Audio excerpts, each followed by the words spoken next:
Hello and welcome back to Very Biased Opinions. It's another round of Premier League predictions. We are up to round number 14. We're going to get into the predictions straight away, but just to let you know, we do have timestamps down below, so you can jump ahead to any of the matches that you want to. But without further ado, Thomas, what's the first game? Chelsea versus West Ham United. Well, I'll leave you to cover Chelsea because you do such a good job of it.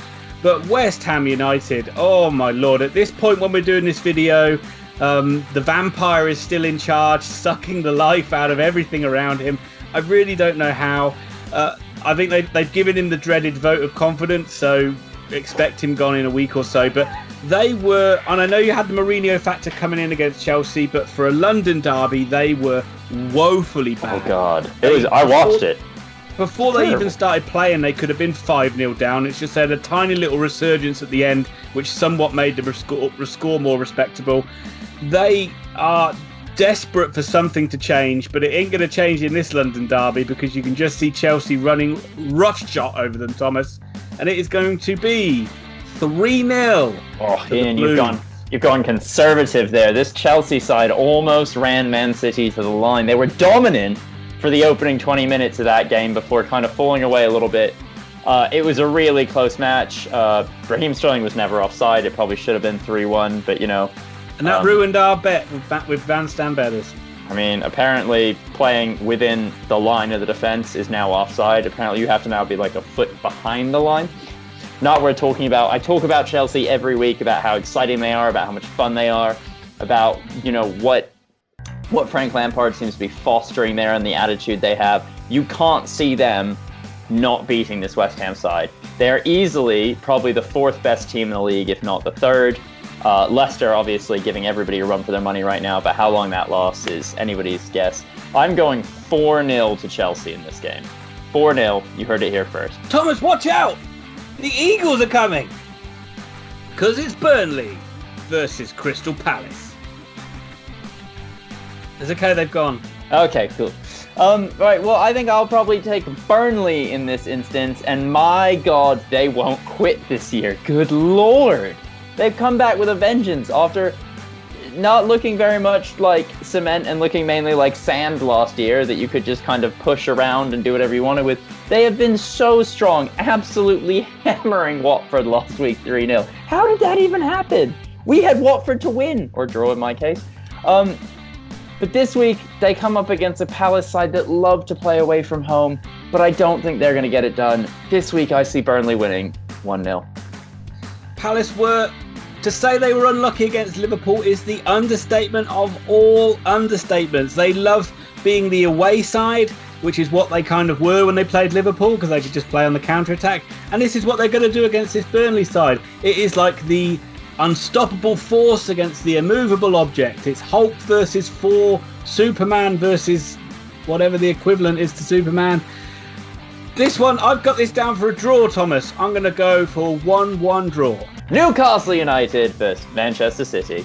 Talk about a tale of two managers, one who's on the up and one who's spinning out of control and is no doubt going to be departing our shores at the end of the season without a Champions League. But let's not talk about Guardiola. Let's talk about Stephen Bruce, a man whose stock is on the up. Get that statue built up at St James's Park. Get behind him. Give him a chance. He's the second coming of Kevin Keegan. Yeah, honestly, I will love it if we beat them. However, they ain't going to win this game. Even though they did last season, I'm not going to back against all the favourites this time, especially after getting no results right in predictions last weekend. It is going to be, unfortunately, they're going to come a cropper. It's going to be Newcastle 1, Man City 3. I don't really know, well, we don't obviously know what the Villa-Newcastle United result is yet. That's being played tonight in an hour or so. If you were to get a 2-0 scoreline correct, though, we'd be tied, so that could be quite exciting. Steve Bruce could really do it for you this week. And anything other than a Newcastle win, and I will have all 10 results wrong. But ladies and gentlemen, forget about grandstand bettors. This is where you come for predictions. Give me your money.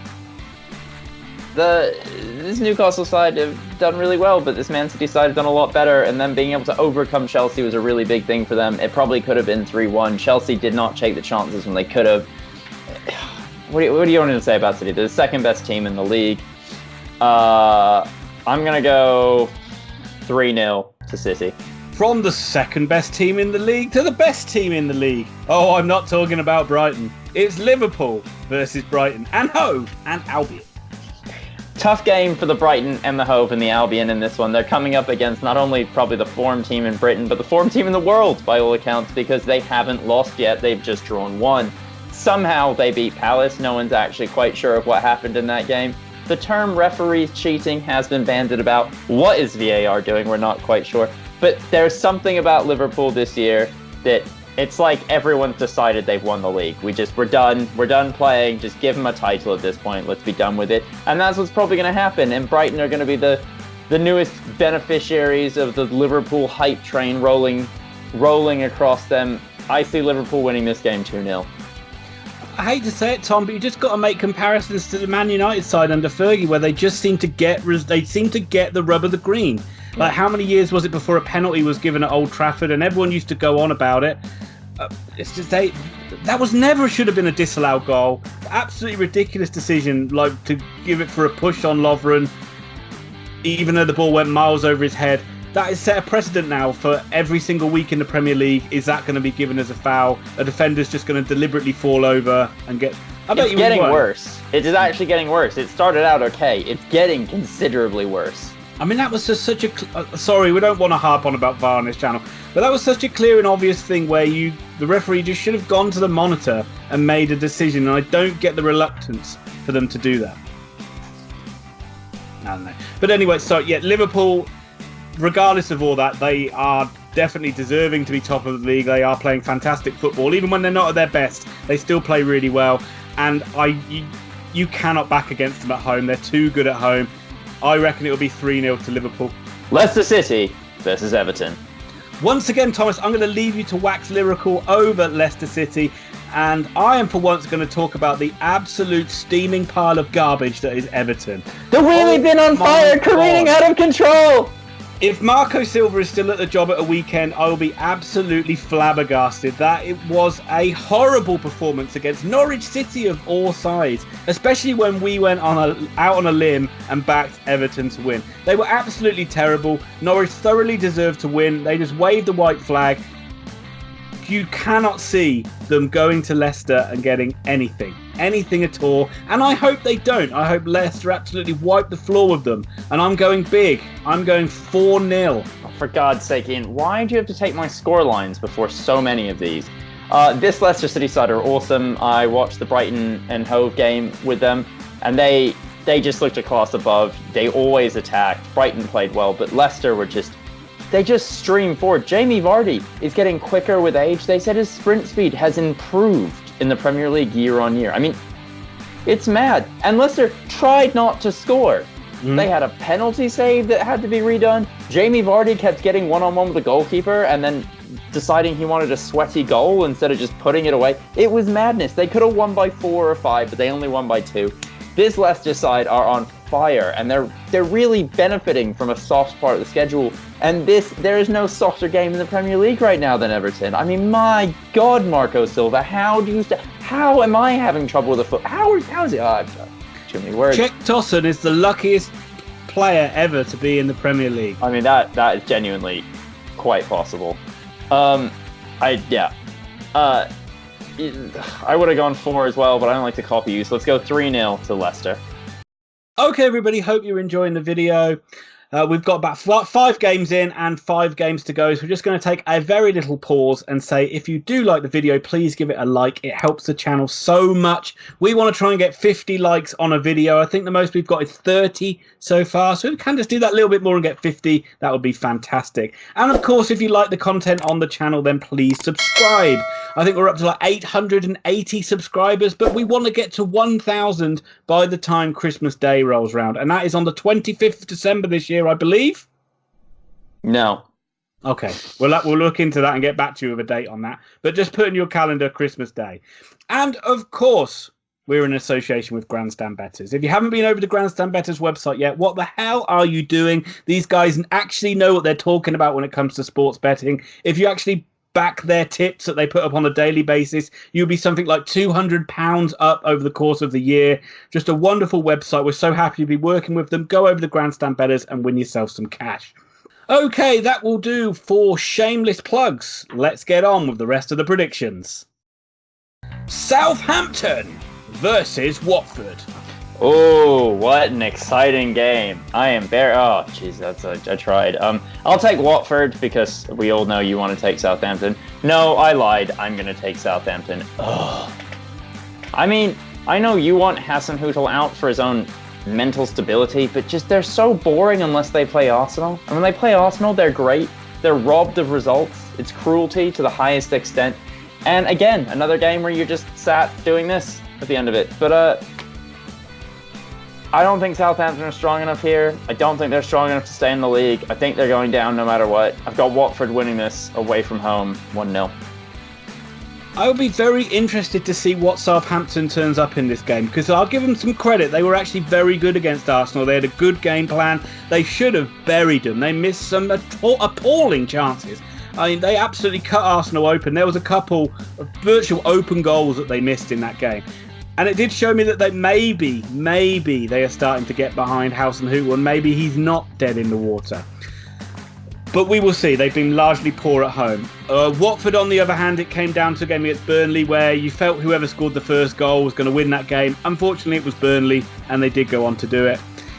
Oh, Tom, I'm going to back Southampton. Against my better judgment, I'm going to back the Saints at home, and I think they're going to win 2-1. Jose Mourinho's Tottenham Hotspur against Eddie Howe's AFC Bournemouth. Spurs obviously had a great result against West Ham, much rejuvenated under Jose Mourinho. You could have seen that result coming a mile off, like when Solskjaer went into Man United after Mourinho left. It was just like you knew they were going to win the first game. I'm sure they're going to win their Champions League game in the week, and I'm quite sure they're going to win this one as well. I just feel they've got their mojo back, to use a very cliche term. And I can see Spurs winning it. Well, they've still got some problems at the back, so I can see Bournemouth scoring. I think it'll be 3-1 to Tottenham. It's just that time of the year. They're not flowing forward. The loss last week is pretty hard to take at the end of the day. Wolves coming, and I know it was 2-1, but it was pretty much 2-0 for most of the game. Wolves were in control and played quite well, and Bournemouth didn't offer a whole lot. And it's unfortunate because that's what Spurs need to play right now to keep their, as you said, mojo back. And I am always going to back Eddie Howe. 0-0 draw. The Wolves of Wolverhampton against Chris Wilder's Sheffield United. I mean, Jesus Christ. What? This Sheffield United team have come out of absolutely nowhere. I mean, they're 6th in the league right now? They got 18 points. I mean, technically that's 29 off the top. Is that right? 19 off the top. Anyway. They're doing really well. They're playing really good football. Chris Wilder has rejuvenated this side. He's done incredible work. Here's a picture of him falling over when Oxford won the playoff final. I did. Yeah, there you go. I beat you to it. Honestly, I've got a 1-1 draw in this game. Two sides in really good form, and I'm going to back Wolves in this one just because they seem to be getting better and better and better, and they've got over the kind of whatever fatigue they had from the Europa League, and that doesn't seem to be affecting them now. And at the end of the day, when you look at their squad and you see they've got players like João Moutinho, you're just like, bloody hell, this is a damn good side.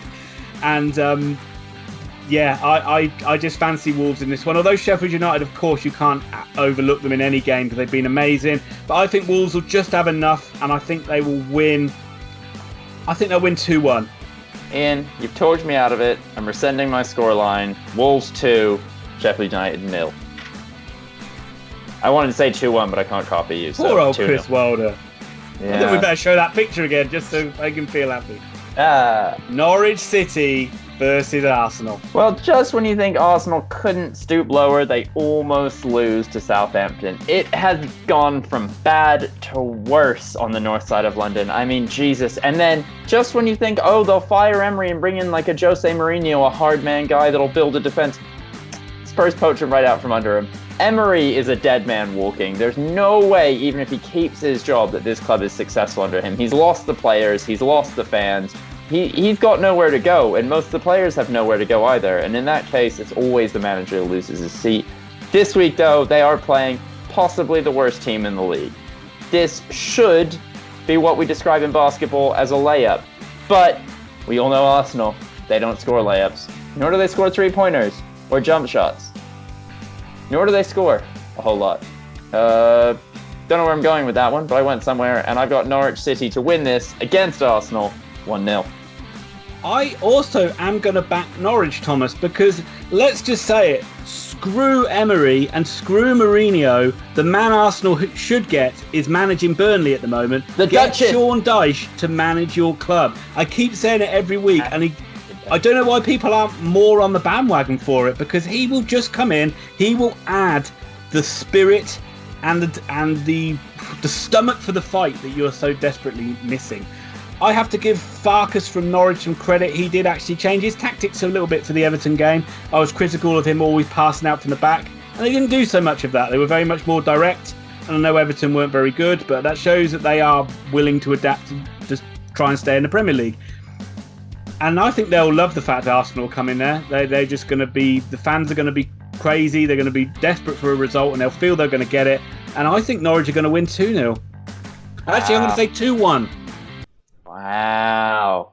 But Tom, I don't know how long we spent talking about these predictions, but I don't know why we spend so long talking about like these Guardiola and Klopp and all these people, because they really do not matter. Because it's time for the main event. Manchester United versus Aston Villa.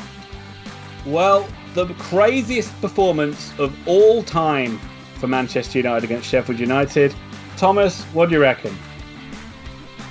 Doesn't this just have the shades of like a 1990s Premier League match, like Villa versus Man United, a good Birmingham side versus like the best team in the country? Oh, it's going to be tough, it's going to be hard. The only reason this is going to be tough and hard is because Man United try and lose every game they play. They tried really hard in the last game. They put themselves 2-0 down with 20 minutes left, and then 3 or 4 players decided they weren't having it. They went out and scored 3, and then somewhere in the Man United mindset went, we got about 8 minutes of this game left, what should we do? Oh, I know. Let's just ship a goal and play like children again. And that's exactly what they did. There was about 10 minutes of good play for Man United in that match, and 80 minutes of garbage, and yet Ole Gunnar Solskjaer comes out with plaudits, and oh, he's fixed it, and everything's getting better. How is everything getting better? That's like my uni side playing well for 10 minutes. We still lose or draw. There's no win there. There's no benefit. It's awful. Lose. Your uni side always loses. Gonna win tomorrow against Leicester. No. Honestly, this Man United side don't offer a huge amount, but they're at home. They generally play better at home. And this Aston Villa side, like, honestly, they'll score and VAR will knock it off because they're Aston Villa. Villa have had no luck whatsoever on VAR. Man United, them doing well is good for the league, and I'm sure the league will support them in that in some way. So I've got Man United to beat Aston Villa 2-0. Yeah, I'm also going to back Man United in this one, and I'm just going to say, yeah, Solskjaer did get plaudits for changing it against Sheffield United, but the tactics at the start were appalling, and they were absolutely looked like they were dead and buried at 2-0 down. Aston Villa are the unluckiest side in the league, as you dubbed them the other week, and I think that bad luck is going to come back to haunt them in this one. They've had a theme against the top sides where they generally take the lead and then find a way to blow it at the end, and I think that's going to happen here. I think it's going to, Villa will score first, but Man United will come back with 2 goals in the second half. 2-1 Man United. That will do it for round number 14. I hope you enjoyed the video, and if you did, of course, give it a like and subscribe to the channel, and go over to check out Grandstand Betters to win yourself some moolah. Thomas, do you have anything else to add? If you're looking for detailed football analysis, probably in the wrong place.